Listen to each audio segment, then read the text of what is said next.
adalah Miss Ina. Hari ini kita akan belajar bersama. Yang pertama, kita akan belajar gagasan pokok dan gagasan pendukung dalam bacaan.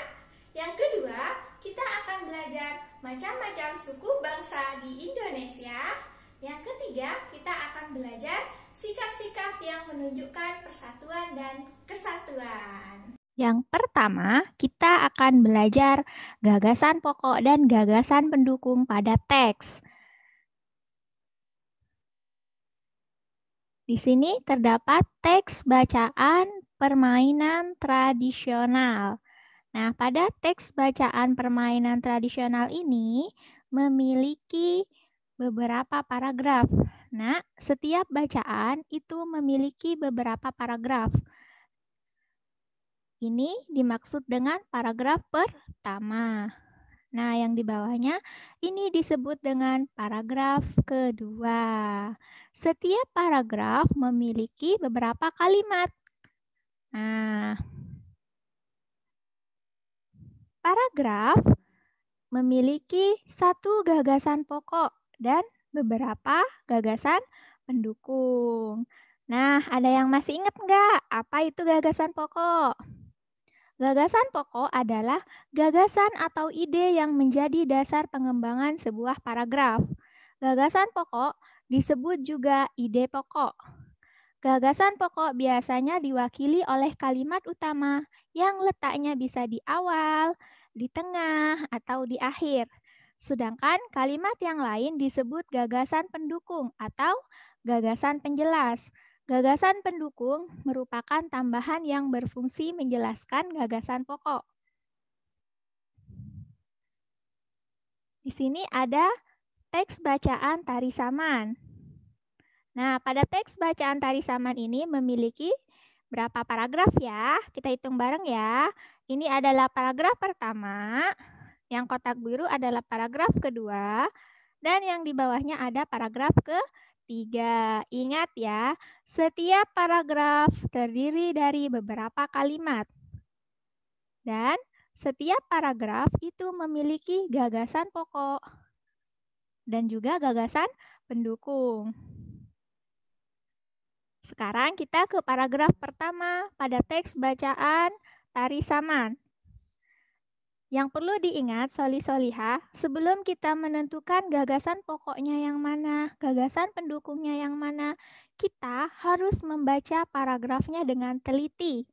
Dan yang perlu diingat juga, gagasan pokok itu tidak berdiri sendiri, tapi ada gagasan pendukung yang menjelaskan tentang gagasan pokok tersebut. Nah, seperti paragraf pertama ini, kita baca bersama ya. Tari Saman adalah tarian suku Gayo dari Nanggru Aceh Darussalam. Tarian ini biasa ditampilkan untuk merayakan peristiwa penting dalam upacara adat. Syair dalam Tari Saman menggunakan bahasa Gayo.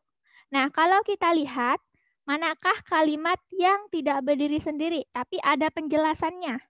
Nah, yang Miss Ina garis bawahi ya, ada Tari Saman adalah tarian suku Gayo dari Nanggru Aceh Darussalam.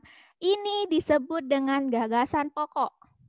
Karena kalimatnya tidak berdiri sendiri, ada penjelasannya di bawahnya. Nah, yang bergaris biru ini adalah penjelasannya atau kalimat pendukung atau gagasan pendukung.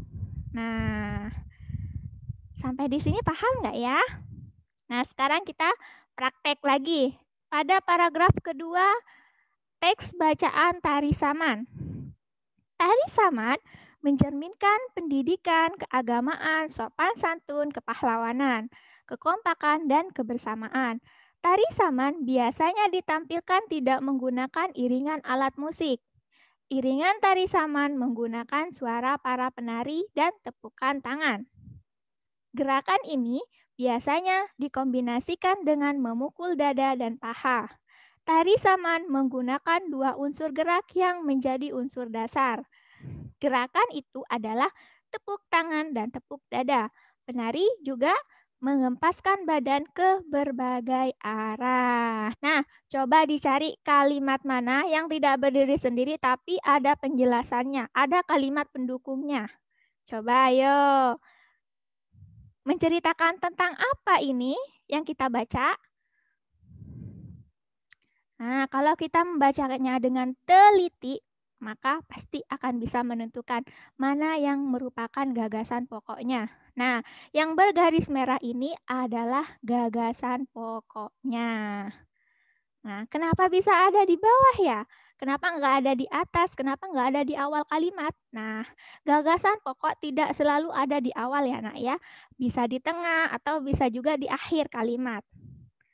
Nah, seperti ini. Tari saman menggunakan dua unsur gerak yang menjadi unsur dasar. Kalimat ini tidak berdiri sendiri, tapi ada penjelasannya di belakangnya. Gerakan itu adalah tepuk tangan dan tepuk dada. Penari juga mengempaskan badan ke berbagai arah. Yang bergaris merah ini adalah gagasan pokoknya atau ide pokoknya. Nah, yang lainnya apa? Yang lainnya ini merupakan gagasan pendukungnya. Tadi kita sudah membaca tentang teks tari saman. Nah, salah satu nilai yang didapat pada tarian saman adalah kekompakan dan kebersamaan. Meskipun terdapat keberagaman pada penari, tetapi karena dilakukan secara kompak akan menghasilkan suatu pertunjukan yang menarik dan indah. Begitu pula dalam kehidupan nyata. Hidup ini penuh dengan perbedaan dan keragaman. Keragaman dapat kita jumpai di rumah, di sekolah, dan di lingkungan masyarakat. Keberagaman akan terasa indah jika dilandasi rasa kebersamaan atau persatuan dan kesatuan. Apa ya yang dimaksud dengan persatuan dan kesatuan? Jika kita lihat nih, ada gambar Udin sedang bersusah payah untuk membuat sapu lidinya mau dipatahkan. Tapi susah. Kenapa susah? Karena menyatukan lidi-lidi dalam satu ikatan sehingga memiliki kekuatan yang lebih besar. Satu lidi akan lebih mudah dipatahkan daripada seluruh lidi pada sapu lidi. Satu lidi tidak bisa digunakan untuk menyapu. Kalau kita menyapu pakai satu lidi bisa nggak? Nggak bisa. Tidak akan bersih. Nah, kita perlu puluhan atau ratusan lidi untuk menyapu. Lidi-lidi tersebut diikat menjadi satu lidi. Setelah menjadi sapu lidi, kita baru bisa menggunakannya. Persatuan dapat diartikan kumpulan bagian-bagian yang disatukan. Kekompakan sangat penting dalam mewujudkan persatuan dan kesatuan. Persatuan tidak mementingkan diri sendiri atau kelompok, akan tetapi lebih mengutamakan kepentingan umum. Soli Soliha, yuk kita lihat gambar di samping. Nah, di sampingnya Miss Ina ini ada Udin dan teman-teman. Udin dan teman-teman sukunya berbeda-beda. Tapi meskipun berbeda, tetap berteman dengan semuanya. Di sini Udin sukunya dari Betawi, ada Putu sukunya dari Bali, ada Lucy sukunya dari Rote, ada juga siapa lagi ya?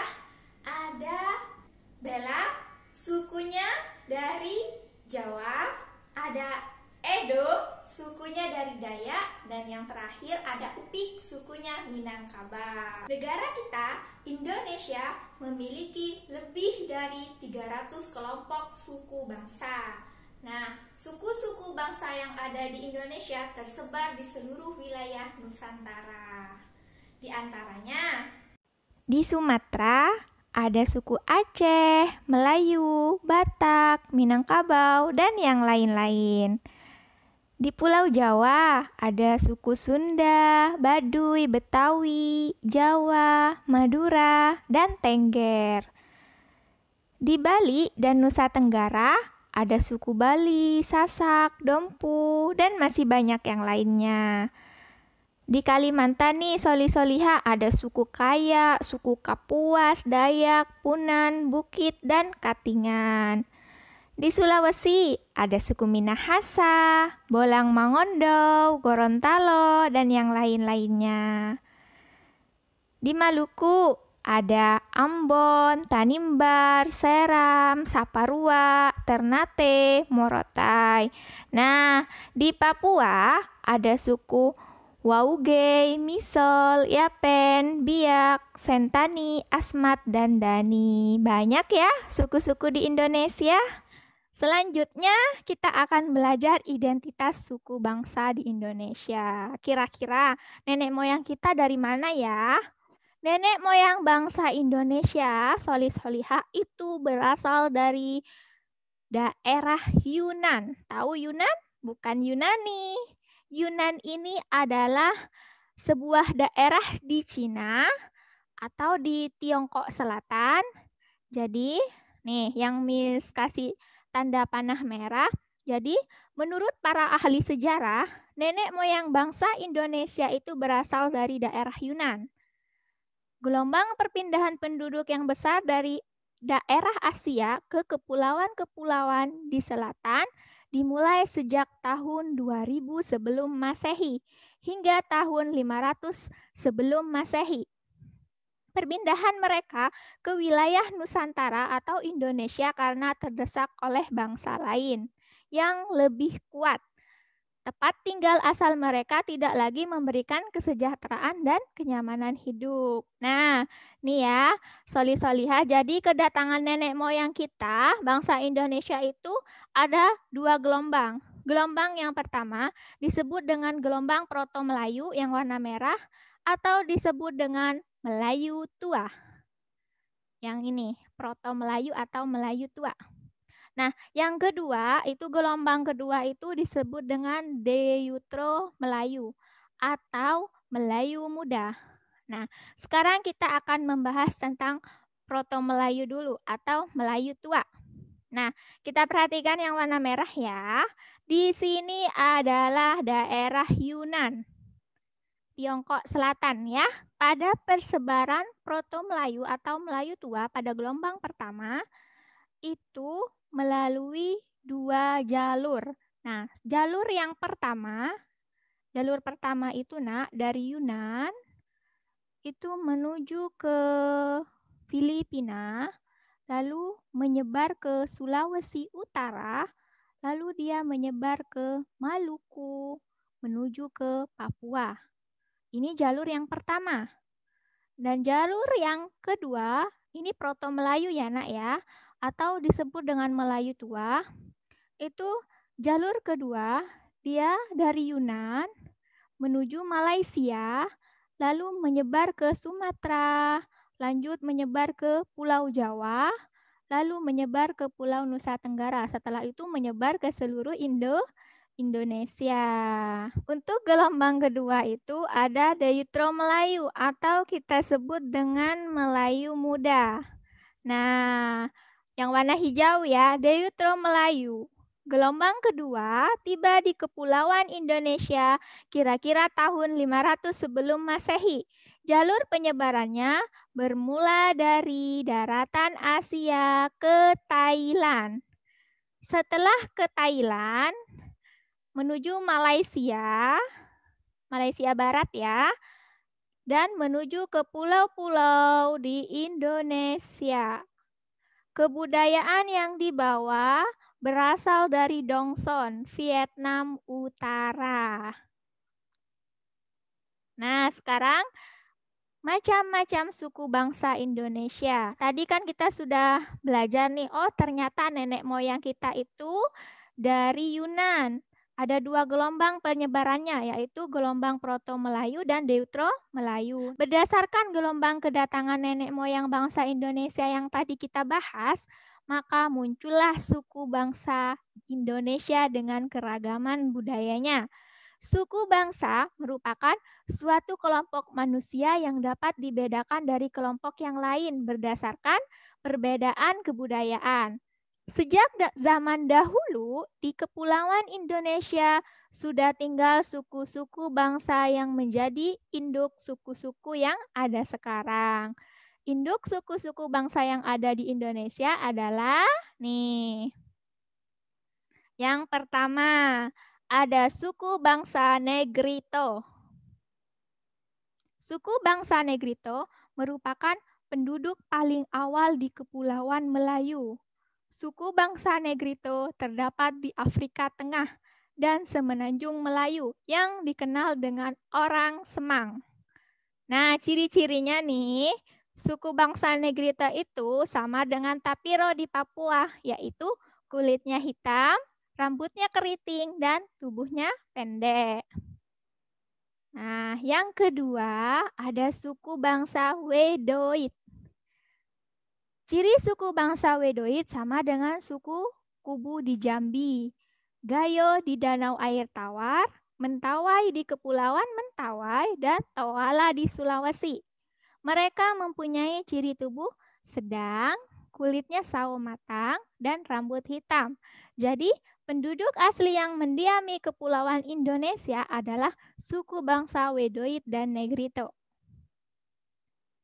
Nah, yang ketiga ada suku bangsa Melayu.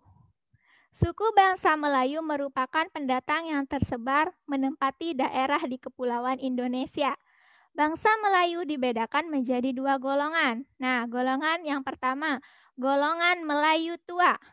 Golongan Melayu tua mempunyai kebudayaan asli yang belum dipengaruhi oleh kebudayaan lain. Mereka menganut kepercayaan animisme dan dinamisme. Suku yang termasuk golongan Melayu tua, nih ada dari suku Dayak dari Kalimantan, suku Toraja di Sulawesi Selatan, suku Batak di Danau Toba. Nah, golongan yang kedua, ada golongan Melayu muda. Golongan Melayu muda mempunyai kebudayaan yang sudah dipengaruhi oleh kebudayaan lain yang dibawa oleh pedagang dan pelaut yang tersebar di seluruh wilayah Indonesia. Suku bangsa yang termasuk golongan Melayu muda ada suku Jawa di Pulau Jawa, ada suku Minangkabau di Sumatera Barat, ada suku Bali di Pulau Bali. Masyarakat Indonesia hidup dalam keberagaman suku bangsa.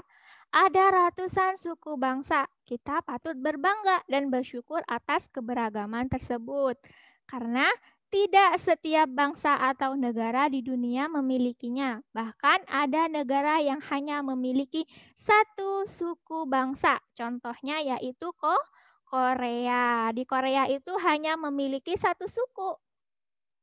Berbeda dengan kita, keragaman suku bangsa di negara kita Indonesia diakibatkan sejumlah faktor, diantaranya perbedaan ras. Contohnya, suku-suku di Papua berasal dari ras Negroid dan suku Dayak di Kalimantan berasal dari ras Mongoloid. Perbedaan lingkungan geografis, contohnya suku Tengger yang tinggal di wilayah pegunungan, sedangkan suku Bugis yang hidup di pesisir. Yang ketiga, ada perbedaan latar belakang. Suku Betawi yang banyak bersentuhan dengan budaya berbagai negara, dengan suku Baduy yang tidak banyak terkena pengaruh luar. Perbedaan agama dan kepercayaan. Contohnya, suku Bali yang banyak menganut ajaran Hindu, dengan suku Minangkabau yang banyak menganut agama Islam. Kita sudah tahu nih bahwa bangsa Indonesia kaya akan beragam suku bangsa. Sudah sepatutnya kita bangga dan menghargai kebinekaan tersebut. Bagaimana caranya? Caranya yang pertama, menerima suku bangsa lain dengan pergaulan sehari-hari. Meskipun mereka memiliki kebiasaan dan adat istiadat yang berbeda, bergaul dengan siapa saja, tidak hanya dengan satu suku bangsa. Jadi berteman dengan semuanya. Dari suku Batak, dari suku Papua, Betawi, Sunda, semuanya berteman, tidak membeda-bedakan. Nah, yang kedua, tidak menjelek-jelekan, menghina dan merendahkan suku bangsa lain. Manusia diciptakan Allah dengan harkat dan martabat yang sama. Cukup sekian pembelajaran hari ini. Tugasnya adalah, sekarang tugasnya boleh dikerjakan ya, soli-soliha, difoto dan dikirim ke classroom. Jangan lupa Selalu jaga kesehatan dan tetap semangat belajar. Assalamualaikum.